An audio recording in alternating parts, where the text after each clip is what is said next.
Progetti per la rigenerazione urbana dei comuni sotto i 15.000 abitanti. La pubblicazione della graduatoria del bando fa scoppiare la rabbia dei comuni del Veneto.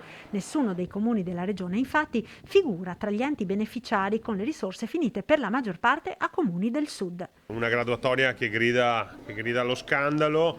Scandalo perché per l'ennesima volta i comuni virtuosi, coloro che hanno dimostrato negli anni di saper bene amministrare le risorse, oggi si trovano penalizzati da una graduatoria che contiene ancora l'indice di vulnerabilità sociale e di fatto tutti i soldi sono finiti al sud. Il bando prevede lo stanziamento di ingenti risorse statali da destinare ai piccoli comuni per progetti di rigenerazione urbana e decoro, volti alla riduzione di fenomeni di marginalizzazione e degrado sociale, nonché al miglioramento della qualità del tessuto sociale e ambientale.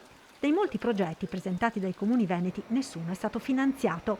Conte, da presidente regionale dell'ANCI, si appella ai parlamentari veneti. Abbiamo chiesto uno sforzo ai comuni sotto i 15.000 abitanti di aggregarsi, lo hanno fatto, hanno presentato delle progettazioni di livello e oggi si trovano totalmente esclusi da questa graduatoria. Noi non ne possiamo più di lavorare in queste condizioni.